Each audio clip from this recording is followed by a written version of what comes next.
ओम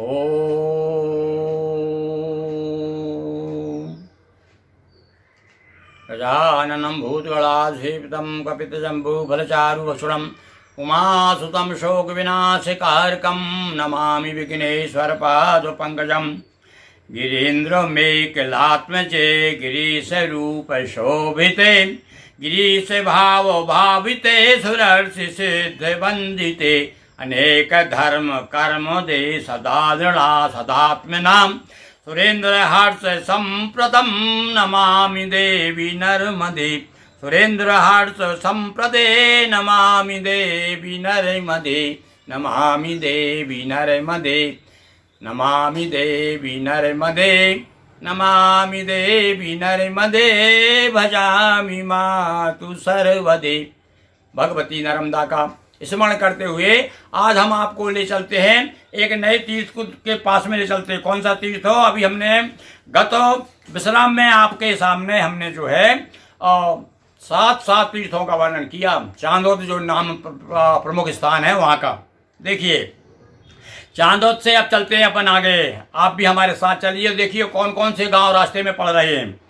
करनाली गांव, इसके बाद उसमें इसके पास में सोमेश्वर तीर्थ है, इसके पास में कुबेरेश्वर तीर्थ है और वहीं से पतिव्रता के साथ से बूढ़े हाँ पतिव्रता के साथ से एक पतिव्रता का शाप मिल गया था एक वृद्ध आदमी को, बूढ़ा हो गया था उससे वो, तो वहाँ पर भी उसने तपस्या की।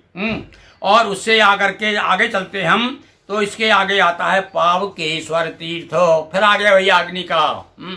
और सभी देवता एक एक करके सारे देवताओं ने आकर के नर्मदा जी के तट पर तपस्या की है। और यहाँ पर अग्नि ने क्या गलती की, क्या अग्नि देवता ने क्या अपराध किया, उसका क्या फल हुआ, उसके लिए उसे फिर से नर्मदा तट आना पड़ा। ये कथा भी बड़ी विचित्र कथा है। देखिए आप, ये भृगु ऋषि से संबंधित कथा है भाई। ये कथा भी बहुत कम आप लोगों ने सुनी होगी। देखिए बड़ी विचित्र कथा है कि एक बार क्या हुआ, जो भृगु ऋषि की जो पत्नी जो थी वो उसकी पहले एक राक्षस से सगाई हो गई थी। कभी कभी अपने साथ भी धोखा हो जाता है ना, वही संबंध टूट जाता है। तो ये राक्षस से सगाई हो गई, पर इनके पिताजी ने इनके से भृगु से साथ कर दी, वो लड़की के पिता ने। अब वो क्या हुआ, राक्षस तो मन में अकड़ रखता ही था, इनके प्रति जो है दुर्भाव था भृगु ऋषि के। तो एक बार क्या हुआ, भृगु ऋषि कहीं बाहर चले गए थे, आश्रम में अकेले थे, यज्ञ वगैरह किया उन्होंने, नित्य कर्म करने के बाद में कहीं बाहर चले गए थे। तो राक्षस ने देखा कि सुना है भाई यहाँ पर उनकी पत्नी, और उस समय जो उनकी पत्नी जो थी वो गर्भवती थी। अब देखिए, अब राक्षस आया और आकर के कहने लगे, सुनो और तुम्हारी मेरे साथ शादी हुई कि नहीं हुई बताओ। तो वो मना करने लगी कि नहीं, कैसे नहीं हुई। बोले गवाही है, देखो ये उस समय यज्ञ में जो अग्नि भी थी, तो अग्निदेव से पूछा कि हमारा बतको भाई इसकी ये जो भृगु की पत्नी जो आपके सामने बैठी हुई है, इसके साथ मेरी सगाई हुई थी कि नहीं हुई। और अग्निदेव ने भी गवाही दे दी कि हाँ भाई ये बात तो है, हाँ सगाई हुई थी, ये मुझे मालूम है। तब तो पर क्या किया उसने, जबरन पकड़ करके और हरण कर लिया भृगु की पत्नी को लेकर के। और जो भागा वो तो रास्ते में ही वो डर गई, बहुत घबरा गई, तो उसको गर्भ गिर गए रास्ते में। उससे वो जो बालक हुआ उसका नाम च्यवन ऋषि, जो च्यवन ऋषि का नाम बड़ा प्रसिद्ध है ना, वो च्यवन यानी च्युत हो गया था, मतलब गर्भ, इसलिए उसका नाम च्यवन ऋषि पड़ा। अब जब भैया आश्रम में लौट के भृगु आए, देखा कि उनकी पत्नी नहीं थी, इधर उधर देखा, अग्नि से पूछा, कहीं वो राक्षस ले गया। अरे तब तो पता चला कि ये इसने ही गवाही दे दी थी। तो उसको श्राप दे दिया भृगु ऋषि ने कि तुम निस्तेज हो जाओ। अब जब भैया अग्नि निस्तेज हो गई तब क्या करेगा, तब जाकर के ब्रह्मा जी आए, दूसरे देवताओं ने प्रार्थना की भैया महाराज इनका कुछ करो। तब भृगु ऋषि ने कहा अच्छा जाओ, जा करके तुम वही भोलेनाथ की तपस्या करो। भगवान भोलेनाथ एक नाम मृत्युंजय भी है ना, वो भाव ही मैट सके त्रिपुरारी, भगवान शिव जो होनहार को जो भाभी है उसे भी मैट देते हैं। फिर अग्नि ने आकर के नर्मदा जी के किनारे तपस्या की और तब वहाँ पर पावकेश्वर तीर्थ बना। अब सुनिए, इसी प्रसंग को मैंने जो है दोहा चौपाइयों में संक्षिप्त नर्मदा पुराण के अंतर्गत प्रस्तुत किया है, आपके सामने प्रस्तुत कर रहा हूँ। भृगु भार्या की सगाई हुई कि राक्षस साथ, पर विवाह भृगु से हुआ सुनो सज्जनों गात। पूर्व असुर से हुई सगाई, दुल्हन बन भृगु आश्रम आई। हुआ कहीं बाहर ब्रह्म भृगु जाना, राक्षस सूना आश्रम जाना, वेश बदल आश्रम में आया, पाके ऋषि का धमकाया। बैठी गर्भवती थी पत्नी, यज्ञ कुंड जागृत थी अग्नि। कहा असुर हे अग्नि बताओ, हुई सगाई यह समझाओ।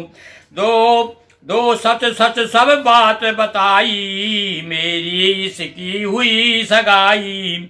हुई थी मेरे साथ सगाई, फिर क्यों ये भृगु के संग आई। कहा अग्नि हाँ हुई सगाई, और असुर ले गया पकड़ कलाई। हरण समय आया दुखदायक, गिरा गर्भ तब जन्मा बालक। सुनी खबर क्रोधित ऋषि राई, पावक को तब शाप सुनाई। सुनी खबर क्रोधित ऋषि राई, पावक को तब शाप सुनाई। पत्नी गई तुम्हारे कारण, शाप करोगे सब कुछ भक्षण। और तुम्हारे कारण मेरी पत्नी चली गई है।